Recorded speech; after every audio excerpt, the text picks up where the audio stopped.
सदियों के इंतजार की घड़ी खत्म हुई और राम मंदिर बनकर तैयार है। अब बस लोग 22 जनवरी का इंतजार कर रहे हैं, जब रामलला राम मंदिर में विराजमान होंगे और वहां प्राण प्रतिष्ठा के बाद विराजमान रामलला की अलौकिक मूर्ति को देख भक्त भाव विभोर हो उठेंगे। इसलिए देश के 3 सबसे होनहार मूर्तिकारों को रामलला की भव्य मूर्ति बनाने का काम सौंपा गया है।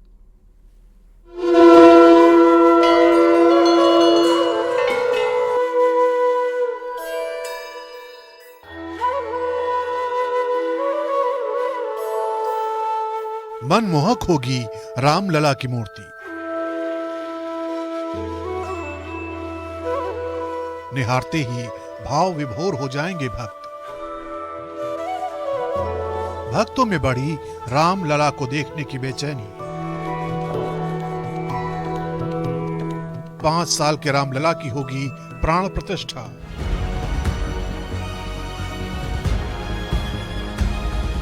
बाईस जनवरी का दिन अयोध्या के लिए ही नहीं, बल्कि देश दुनिया में मौजूद हर राम भक्त के लिए बड़ा दिन होगा, क्योंकि इसी दिन सदियों के इंतजार के बाद भगवान श्री राम वापस अपने मंदिर पहुंचेंगे। और ये ऐतिहासिक पल उस वक्त और भी भव्य हो जाएगा जब प्राण प्रतिष्ठा के बाद मंदिर में स्थापित रामलला की मूर्ति को भक्त निहारेंगे। कहा जा रहा है कि रामलला की मूर्ति इतनी भव्य और अलौकिक होगी कि उन्हें देखते ही भक्त भाव विभोर हो उठेंगे। रामलला की मूर्ति का काम देश के 3 बड़े मूर्तिकारों को सौंपा गया है। श्री राम जन्मभूमि तीर्थ क्षेत्र ट्रस्ट के मुताबिक मूर्तिकारों को 5 साल के बालक की कोमलता को रामलला की मूर्ति में उकेरने का जिम्मा सौंपा गया है। श्री राम जन्मभूमि तीर्थ क्षेत्र ट्रस्ट के महामंत्री चंपत राय के मुताबिक तीनों मूर्तिकारों में जो भी इस काम को बखूबी निभाएगा, उसी की रामलला की मूर्ति को 22 जनवरी को मंदिर में प्राण प्रतिष्ठा के लिए रखा जाएगा और मूर्ति का चयन भी जनवरी के पहले सप्ताह में पूरा हो जाएगा। 3 मूर्तिकार मूर्ति बना रहे हैं। एक मूर्तिकार जयपुर के हैं, 2 मूर्तिकार कर्नाटक के हैं, और हम जनवरी के पहले हफ्ते तक 3 में से कौन सी मूर्ति, किस मूर्तिकार का हाथ 5 वर्ष के बालक की कोमलता को उकेर पाया, इसका निर्णय कर लेंगे। उस मूर्तिकार का नाम, फोटो, मूर्तिकार का फोटो आपको बताया जाए। राम मंदिर में सिर्फ रामलला की मूर्ति ही मोहक नहीं होगी, बल्कि मंदिर का एक एक कोना भव्य होगा। इसलिए मंदिर परिसर को भी सजाने का काम जोरों पर चल रहा है। मंदिर परिसर में ही एक ऐसा कॉरिडोर बनाया जा रहा है जिसे राम कथा कुंज कॉरिडोर नाम दिया जाएगा।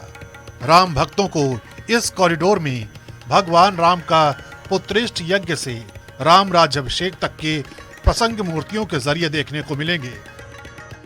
इस कॉरिडोर में भगवान राम से जुड़े कुल 108 प्रसंगों को दिखाया जाएगा। इसमें भगवान राम के बाल्यकाल से लेकर सदियों में गुप्त होने तक के सभी प्रमुख प्रसंग होंगे। कॉरिडोर में इन प्रसंगों से जुड़ी 125 से ज्यादा प्रतिमाएं लगाई जाएंगी और हर प्रसंग से जुड़ी औसतन 6 मूर्तियां होंगी, जिनमें उन्हीं प्रसंग के अनुरूप छवियों को उकेरा गया है। ज्यादातर प्रसंगों से जुड़ी मूर्तियों का निर्माण पूरा हो चुका है और अब उन्हें रंगों से सजाया जाना बाकी है, जिसके बाद इन मोहक मूर्तियों के जरिए राम भक्त अपने आराध्य के जीवन प्रसंगों को जान सकेंगे। कि पुत्रष्टि यज्ञ से राज्याभिषेक तक मूर्ति का निर्माण करना है, जो मेरा सौभाग्य प्राप्त हुआ, जो हम अकेले ही बनाना शुरू किया था इसका। चंपत जी उन लोगों ने, चंपत जी ने इनकी किताब छोटा मोटा दिए थे, जिसमें चित्र में हल्का फुल्का दिखाई देता है, छोटा मोटा चित्र, जिसके द्वारा हमने जो है चेहरा हो बा इसका मोल्डिंग का भी काम नहीं किया। मैंने अपने मन से चेहरा और ये सब देने का प्रयास किया हूँ। हाथ से ही चेहरा और बॉडी कोऑर्डिनेशन टोटल किए हैं। और ये मंदिर जो है, मंदिर के प्रांगण में जो हमने सुने हैं, मंदिर के प्रांगण में जो एक राम कथा कुंज के नाम से एक कॉरिडोर बनेगा, जिसमें मूर्तियाँ लगाया जाने का योजना। राम सेवकपुरम में बनाए जा रहे राम कथा कुंज कॉरिडोर का सपना मंदिर आंदोलन के प्रमुख आंदोलनकारी अशोक सिंघल ने देखा था। उन्होंने 1990 में अधिग्रहित परिसर की 42 एकड़ जमीन पर ही राम कुंज विकसित करने की योजना बनाई थी। राम सेवकपुरम में बनी इस कॉरिडोर में 2013 से मूर्तियों का निर्माण किया जा रहा है। कॉरिडोर में राम जन्म, बाल लीला, वशिष्ठ के आश्रम में विद्याध्ययन, विश्वामित्र की यज्ञ रक्षा, ताड़का सुबाहुवध, सीता जन्म, अहिल्या उद्धार, सीता स्वयंवर, वनवास के प्रसंगों को आकार दिया जा चुका है। राम कथा कुंज कॉरिडोर का काम भी अंतिम चरण में है, जो बहुत जल्द पूरा हो जाएगा।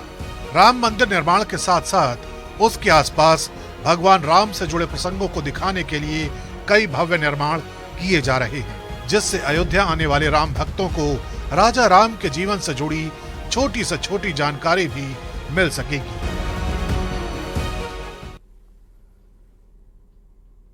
तो 22 जनवरी को भक्तों का इंतजार खत्म हो रहा है और रामलला के स्वागत में पूरा देश जुटा हुआ है। इस बुलेटिन में फिलहाल इतना ही, लेकिन राज्य भर की तमाम खबरों के लिए आप देखते रहिए न्यूज़ 18 मध्य प्रदेश छत्तीसगढ़। नमस्कार।